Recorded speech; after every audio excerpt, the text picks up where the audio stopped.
তাহলে আপনি যে ফজরের নামাজটা পড়লেন না, আপনি যদি মারা যান সকাল 9টা 10টা 11টা, এখন যদি আপনি মারা যান, আপনি এমন অবস্থায় মারা গেলেন মনে হয় যেন আপনি বেঈমান।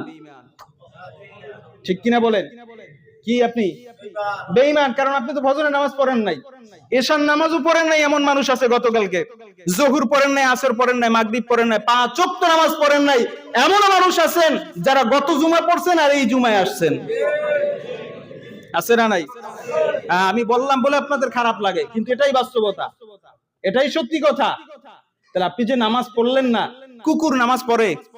বলেন, গরু নামাজ পড়ে?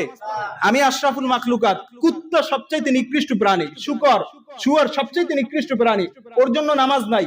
আল্লাহ আশরাফুল মাখলুকাতের জন্য নামাজের ফরজ করছেন, নামাজ বিধান দিয়েছেন। কুত্তা নামাজ পড়ছে? ফজর পড়ছে? শুকর নামাজ পড়ছে? আমিও তো পড়ি নাই। তাহলে ওইটার মধ্যে এইটার মধ্যে পার্থক্য কি? পার্থক্য একটা আছে, ওইটা হলো 4 পাওয়ালা, আমি হলাম 2 পাওয়ালা। পার্থক্য তো আছে, পার্থক্য নাই কে বলছে? ওইটা হলো 4 পাওয়ালা আর এইটা হলো 2 পাওয়ালা। আল্লাহ পাক রব্বুল আলামিন বলেন এই 2 পাওয়ালা 4 পাওয়ালার চাইতেও নিকৃষ্ট। ওয়ালাকাদ যারানা লি জাহান্নামা কাসীরাম মিনাল জিন্নি ওয়াল ইনসি লাহুম কুলুবুল লা ইয়াফকাহুনা বিহা ওয়া লাহুম আ'য়ুনুন লা ইউসিরুনা বিহা ওয়া লাহুম আযানুন লা ইয়াসমাউনা বিহা উলাইকা কাল আনআমি বাল হুম আযাল উলাইকা হুমুল গাফিলুন। 9 পারার 13 নম্বর পৃষ্ঠা, একদম শুরুতে।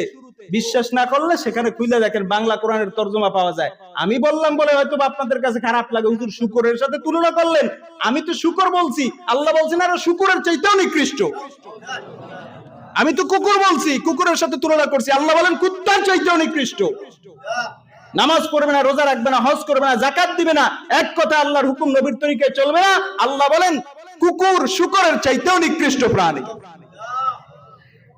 9 পারার 13 নাম্বার পৃষ্ঠা। 9 পারার কত নাম্বার?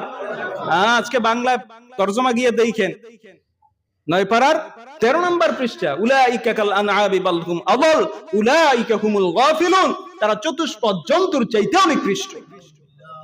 ভাইরা আমার, গুনাহ প্রত্যেকের আমল নামাই কম বেশি আছে, আমার জীবনেও আছে, আপনার জীবনেও আছে। তওবা করব তো ইনশাআল্লাহ। আপনি যে ফজর পড়েন নাই, আল্লাহ তাআলা বেজার না, আল্লাহ আপনাকে আবার মহব্বত করে জুমায় নিয়ে আসছে। আল্লাহ বলেন বান্দারে, জুমার সময় ওয়াদা কর, নিয়ত কর, আর নামাজ ছাড়বি না, খাস তওবা কর, আমি আল্লাহ মাফ করে দিব। আমি আল্লাহ কি করব?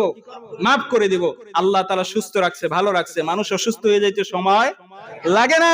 এজন্য সুস্থ থাকতে আল্লাহর নিয়ামত বেশি বেশি আদায় করি, আল্লাহর নিয়ামতের শুকর আদায় করি, আল্লাহ তাআলার হুকুম অনুযায়ী চলার চেষ্টা করি। করব তো ইনশাআল্লাহ। আল্লাহ তাআলা তৌফিক দান করুক।